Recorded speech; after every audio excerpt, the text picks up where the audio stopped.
comprehension. So let's talk first about the 4 reasons that we read: for pleasure, for information, to learn, and to answer questions on the test. So think about a book you read for fun, like Harry Potter. It's a great book series. Yeah, it sure is. I read it every night when I need to go to sleep. Anyway, think about the skills that you use to read Harry Potter or Lord of the Rings or any other popular book out there. Are those the same skills? Are you in the same mindset when you're actually reading for a purpose, for an academic purpose? The answer is probably no. So multiple choice question tips. So first, read the question at least 2 times before you look at the answer. And what you want to do is see if you can actually answer the question before you look at any of the answer choices. And if you can't, read all the answer choices at least 2 times. And then reread the question and see what makes the most sense. And a good hint is to always cover up possible responses with a piece of paper or your hand while you read the stimulus or the body of the question. See if you can come up with the answer in your head before looking at possible answers. And that way, guys, the choices won't trick you or they won't throw you off. And if there's no guessing penalty, always take an educated guess and then select an answer. You never want to leave an answer blank if you can avoid it. Worst case. Well, I was going to say they can increase their chances of getting it right if you can eliminate at least 2 things that you know are wrong. So now you have a 50% chance of getting that question right, as opposed to a 25% chance. But I know that's math, probably not your strong. Yeah, I was actually going to say that because I did the research. So I'm a historian and historians rock. Yes, they certainly are made of rocks, historians. Let's go on. All right, multiple choice answer tips.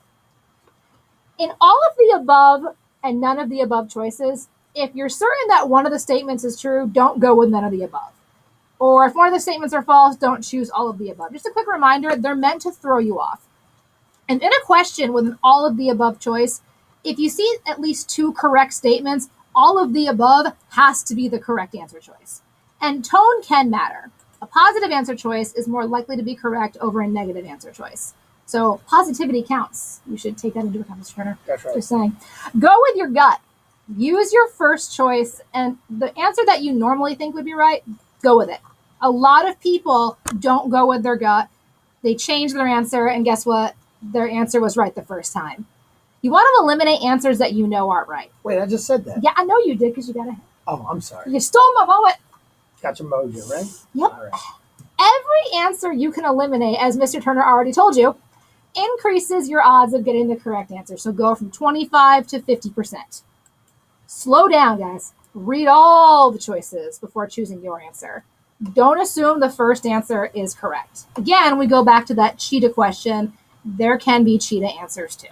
And finish reading everything, because while the first may fit, sometimes it's a good answer, but there might be a better answer choice later on.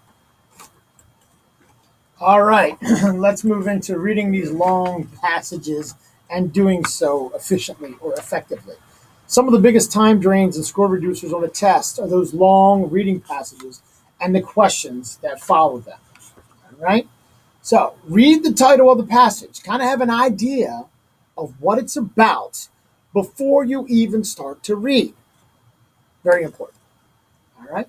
Next, go through the questions associated with the passage and answer any that refer to a particular line, paragraph number, or word. Some things are going to stick out right away. So take care of those, and then we can go back and figure out the more difficult questions and search through the text to find those answers. And jot down a brief summary of each paragraph. All right? Just have an idea of what it is that you just read. It's basic comprehension, but it'll save you a lot of time and really help you as you go through these reading questions. All right. Students creating their own test questions. So to evaluate the learning of students, have them create their own test questions. I mean, after all, that's what we teachers do. We read through stuff, we figure out what you need to know, and then we come up with the test questions. And then we hope that you know what we're talking about and you can give us feedback on the skills and processes that you've learned during the course of a unit. Okay? So one of the things you can do is on a 3x5 lined index card, you can write down a couple of questions that you might have. All right? It's almost kind of like making what do you call those? The cards that you make and the answers on the back of it. And Flashcards? oh, there it is, flashcards. Just making sure you're paying attention, Miss Brennan. Okay, so students, you could make flashcards for questions, and then you could test yourself on that. It's not so much just about knowing a vocabulary word. Sometimes it's knowing more than a vocabulary word. Maybe you need to know a physiology process, or maybe you need to know several things about anatomy in order to answer a question about how the heart functions and things like that. Or the rise and fall of the Tudor dynasty, which really impacted the way England functions today. Yeah, I was going to mention that actually. You took that right out of my mouth. I'm Okay, sure what's this next thing? All right, students will work hard to search and formulate difficult questions. All right, so what does this mean? So by doing this, they are reading, searching, learning, memorizing, and formulating questions. This allows teachers to recognize where students are struggling with certain key words or phrases. Going back to that cheetah again, things with multiple choice questions, because a lot of things that you're going to answer are going to refer to things that you read in the text somewhere, but you might not know where it is. And last but not least, right? At test time, students tend to be less anxious because they're more prepared. Okay? So you can decrease your anxiety by going in there knowing that you have the tools and you're equipped with the knowledge that you need to be successful on these long reading passages. Okay? Questions? Yes, and guys, the great thing about these questions, it not only lets you know where you got to focus, but it also lets your teachers know where we need to help you focus more. And by the way, I have no clue who those people are in that picture. So Miss Brennan must have stolen from the internet. I did steal it from the Copyright internet. infringement? There was no infringement. There were no Right. watermarks on it. Then nothing. again, there's my face in the same pose. And Miss Brennan, I do not know what's wrong with you, but It's the happy, joyful expression I have every day when I see my students. is that what Is it that is? how you look when you see your students? Never, actually. Mm-hmm. Yeah. That's, yep. All right. Yep. See you guys next All time. right. Thanks for listening, y'all.